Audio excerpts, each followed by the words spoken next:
చాలా జిల్లాల్లో, చాలా రాష్ట్రాల్లో ఒక్కొక్క భాష ఉంటది. ఆ రాష్ట్రంలో గూడా చాలా జిల్లాల్లో సెపరేట్ మాండలికాలు, సెపరేట్ భాషలు, సెపరేట్ యాసలు ఉంటాయి.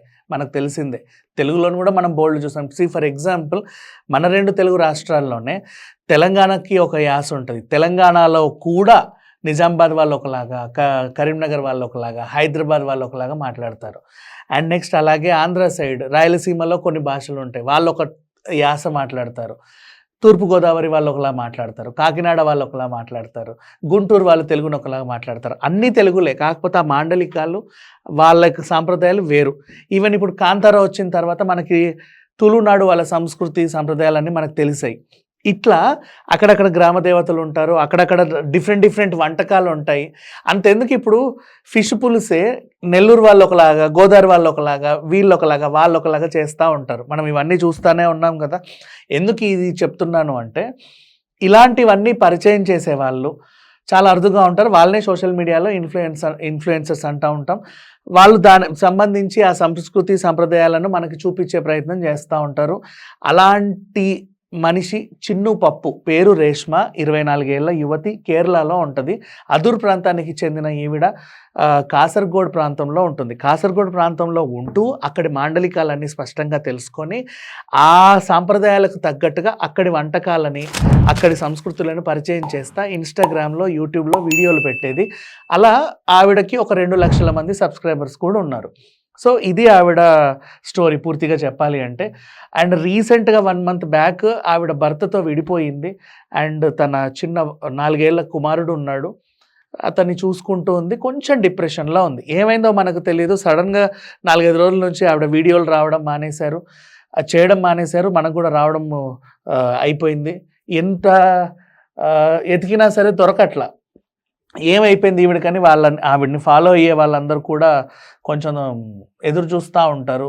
అండ్ ఏమైనా జరిగిందేమో అని భయపడుతూ ఉంటారు. సడన్గా ఒక వార్త, నట్టింట్లో వాళ్ళ అపార్ట్మెంట్లో ఆవిడ ఫ్యాన్కి బెడ్షీట్తో, ఇంకా చెప్పాల్సిన అవసరం లేదు, ఫ్యాన్కి బెడ్షీట్ని కట్టింది, అలా వేలాడుతూ కనబడింది. ఏం జరిగింది అనేది మనం ఇప్పుడు అన్ని కోణాల్లో విశ్లేషిస్తే ఎవరికీ అర్థం కావట్లా. పోనీ ఒకవేళ రీసెంట్గా ఏమైనా అంటే భర్తతో విడిపోయిన తర్వాత ఆ మనస్తాపం చెంది ఏమైనా ఇంకా ఆ వ్యవహారాల మధ్యలో నలిగిపోయిందా, లేకపోతే ఇంకేమన్నా అయిందా? సోషల్ మీడియా ఇన్ఫ్లుయెన్సర్స్ అంటే వాళ్ళు పరిచయం చేసే దాన్ని వీక్షించే వాళ్ళు చాలామంది ఉంటారు. అంటే అంతమందికి ఒక కొత్త విషయాన్ని నేర్పించగలిగే మనుషులు అంటే వాళ్ళు ఇంకా అంటే మైండ్ మెచ్యూరిటీ చాలా బాగుంటుంది. బట్ ఈ మధ్య కాలంలో ఎంత మైండ్ మెచ్యూరిటీ ఉన్నా పర్సనల్ ప్రాబ్లమ్స్ అనేవి చాలామందిని కుదిపేస్తూ ఉంటాయి.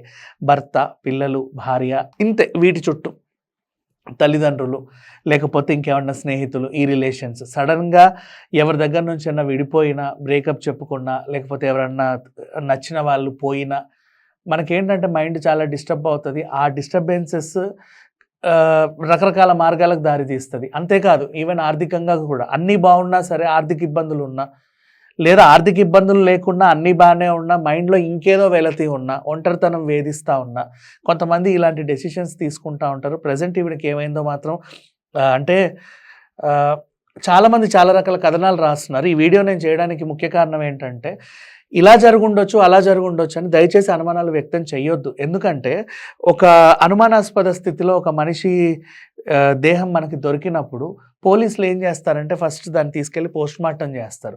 పోస్ట్మార్టం నివేదిక అవును ఇది ఇదే అని తేలితే ఓకే, అది అదే, దానికి కారణం ఏంటనేది విశ్లేషించుకోవాలి. లేదా పోస్ట్మార్టం రిపోర్ట్లో ఎక్కడైనా గాయాలు ఉన్నాయి, ఇది అనుమానాస్పదంగా ఏమైనా చేశారు అంటే ఆ కోణంలో కూడా పోలీసులు పూర్తిగా దర్యాప్తు చేసి ఒకరోజు ప్రెస్ మీట్ పెట్టి డీసీపీఓ గారు, ఏసీపీ గారు ప్రెస్ మీట్ పెట్టి దాని గురించి పూర్తి వివరాలు చెప్తారు. అప్పుడైనా సరే మనం దాని గురించి మాట్లాడుకోవచ్చు. బట్ ఇలా కాకుండా ఊరికే ఇప్పుడు ఆవిడకు సంబంధించినటువంటి రిలేటివ్స్ని కానీ, ఆవిడకు సంబంధించినటువంటి ఆర్థికవేత్తల గురించి కానీ, అంటే లైక్ ఏమైనా లావాదేవీలు ఉన్న వాళ్ళని కానీ, ఆవిడకు సంబంధించిన ఈ బంధాలను కానీ మనం నిందించడం మాత్రం పూర్తిగా తప్పు. ఏదేమైనా ఇంతమందిని ఇన్ఫ్లుయెన్స్ చేయగలిగే ఒక టేస్ట్ ఉన్న ఇన్ఫ్లుయెన్సర్ చెప్పాలి అంటే చాలామందికి వంటలు చేస్తారు, సంస్కృతులు పరిచయం చేయాలనుకుంటారు, కానీ ఒక ప్రాంతాన్ని ఎంచుకొని అక్కడ ఉన్నటువంటి విషయాలన్నింటినీ ఒక్కొక్కటి క్లుప్తంగా అందరికీ చెబుతా వాళ్ళకి దగ్గర అవడం అంటే ఇట్స్ నాట్ ఏ జోక్.